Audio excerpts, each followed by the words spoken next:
हमारी पत्रकार है मेरे लिए और मैं खेद व्यक्त करता हूँ कि मैं बिल्कुल नहीं पता था भैया मैं तो दिल से मैंने उस दिन जब भी माफी मांगी मुझे वास्तव में नहीं पता था। मैं भैया ऐसा है ना मैंने ये सोचा भैया। अब मेरी एक बात सुन लो आप। देखो मैं भी केंद्रीय विद्यालय में मेरे फादर प्रिंसिपल रहे, मुझे मालूम है बड़े भाई भी टीचर है। हाँ जी। लेकिन अगर टीचर, चलो ये तो आपको नहीं पता था पत्रकार, वरना आम आदमी को आप कत्ल कर दोगे तो हमारा पत्रकारिता करना बेकार है इस शहर में कि ये नई भगवा गुंडई अगर आप यहाँ पे चला रहे हो तो भाई साहब फिर हम क्या करें, चूड़ी पहन के बैठ जाएं?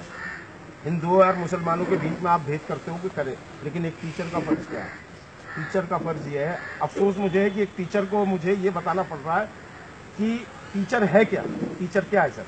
टीचर वो है कि जो सभी वर्गों के बच्चों को समान हाथ धर के पढ़ाए, ना वो हिंदुओं में भेद करे।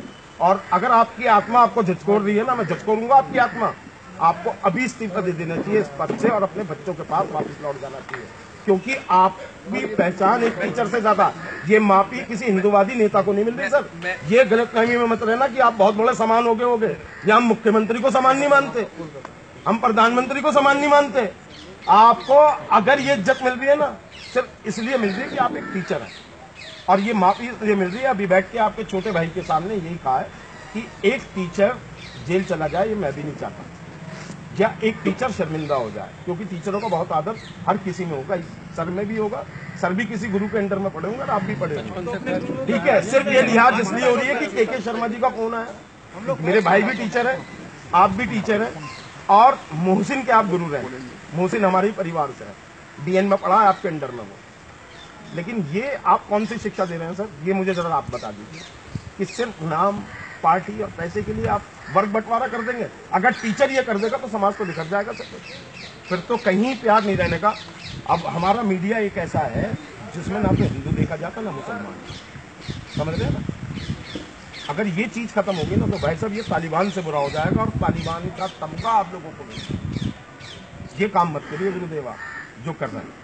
आप सड़क पे अगर ये पत्रकार नहीं था किसी को भी मार लेंगे, कैसे मार लेंगे सर? फिर हमारा क्या फर्ज होगा कि वो सिद्धार्थ से मोबाइल छीनना ही मारा नहीं था तो मोबाइल छीन लेगी जो चर्चा अगर तुम हाथापाई को तैयार हो। और मैं बता रहा हूँ मीडिया से है तो वो दूसरे वाला बता रहा, कह रहा कि हाँ मालूम है किस तरह 10,000 में खर्चा चलता है। सर मैं एक चीज और आपको बता दूं सर, ये मैं आपको ना विनम्रता के साथ एक चेतावनी दे रहा हूँ सर, ये गुंडई शहर में से खत्म कर दीजिए, वरना ये गुंडई हम खत्म करेंगे आप लोगों को। आम इंसान को नहीं मारेंगे सर आप लोग, वरना हम बिक गए फिर आपके हाथ में अगर ये खबर नहीं चलाएंगे। आप समझ रहे ना, ये तरीका आपकी पुलिस है ना, आपकी सरकार है, योगी जी के संगठन से है ना, उन्होंने ये बनाया था ना ये संगठन गोरखपुर, तो आपको अपनी पुलिस पे बेच नहीं है क्या? आपसे ये अपेक्षा नहीं है सपा सरकार में। और जो आपका वो मंत्री बैठा है ना वो नहीं छूटेगा। आपके लिए ये सिर्फ आपके टीचर होने के नाते, सिर्फ आपके टीचर होने के नाते हमें टीचर की गरिमा, पद का सम्मान हमारी आंखों में, इसलिए हम कर रहे हैं पैसे, वरना तो फांसी तो हम आपको चढ़वा नहीं देंगे, है ना? कोई इस देश में किसी को फांसी नहीं। लेकिन इतना जरूर है कि हाँ कैरियर पर जब एक बुरा समय शुरू होता है ना, जब तो हमें समझ में नहीं आता, एक के बाद एक घटना गुरुदेव शुरू होती है और फिर वो पीछे पड़ जाती है। और ये जो है ना गाना गाते हैं हम लोग जब बैठते हैं ना प्रेस में, सतही है मत छोड़ो, फिर ढंग जो हमारा लगता है ना 30 वोट मारता है बहुत।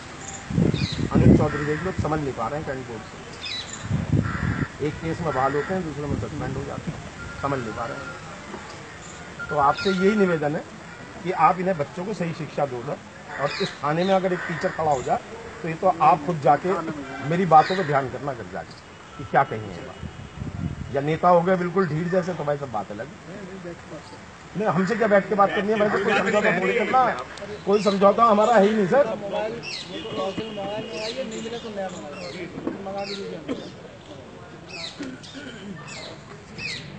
बैठ जाओ।